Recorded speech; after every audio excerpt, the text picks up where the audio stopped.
Okay, so we will now resume the high-level event of the General Assembly on the contributions of North-South, South-South triangular cooperation in ICT for development to the implementation of the post-2015 development agenda. I would like, first of all, to welcome all of you to our second panel of the high-level event on the contributions of North-South, South-South, and triangular cooperation in ICT for development implementation of the 2050 development agenda. As we all know, Millennium Development Goals have been a fabulous instrument to focus the attention of the international community on poverty reduction. 3 out of the 8 Millennium Development Targets on poverty, slum, water have been met ahead of the 2015 deadline. But the financial crisis that exploded in 2008 has significantly slowed down the progress on other targets. North-South, South-South, and triangular cooperation were greatly affected by the financial downturn. The crisis had large spillovers in the developing world. In a resolution of the 65th General Assembly of the UN, dedicated to the follow-up of the outcome of the Millennium Summit, it is clearly stated that, and I quote, "The financial and economic crisis has reversed development gains in many developing countries and threatens to seriously undermine the achievement of the Millennium Development Goals," end of quote. Since then, the world's economy has experienced a very fragile but continuous recovery, so we are now in a good place to start thinking not only about how to augment cooperation and how to make it more efficient. This is where ICT can play a pivotal role in ensuring the post-2015 development goals fulfillment. New technologies of communication completely changed the way we work, move, and relate to each other. From the microprocessor in 1946 to Facebook 2007, satellite communications, mobile devices, cloud computing, artificial intelligence, all have transformed our habits, made the world smaller, and promoted dialogue among cultures.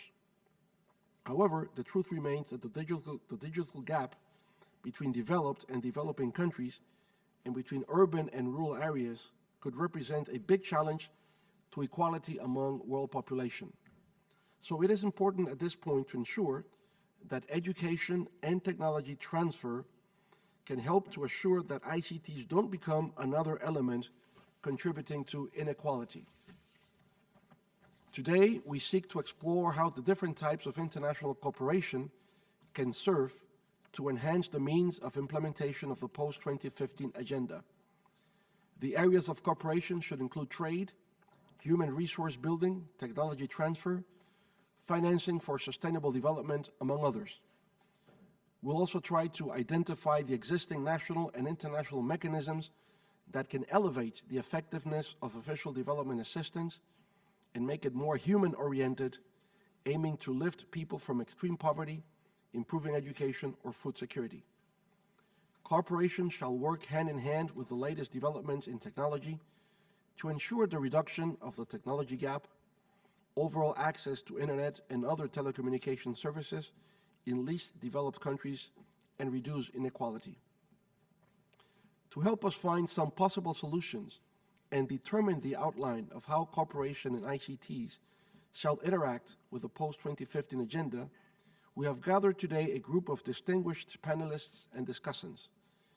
We will first hear from our prominent panelists, each of which will have 5 minutes to present their dissertations.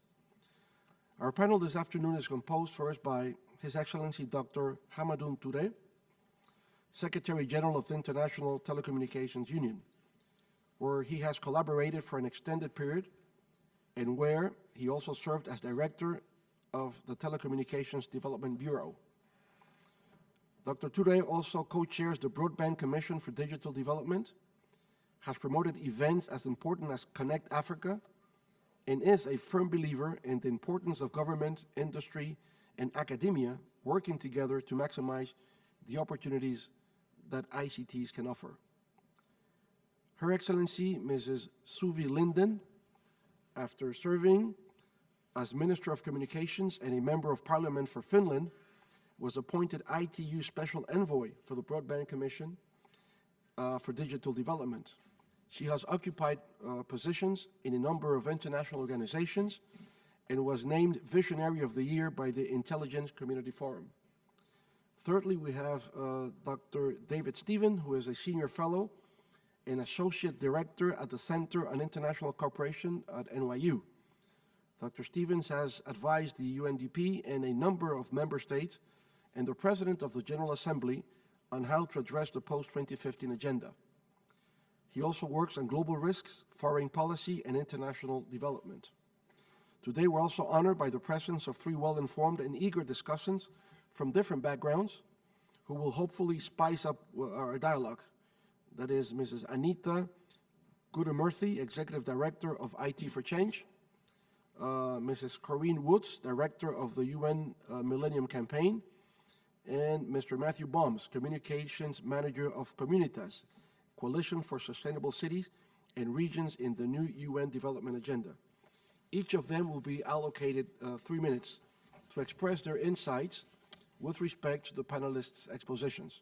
We will also open the floor after each discussant's presentation to engage the public in our debate. So let's begin with Dr. Ture. Sir, you have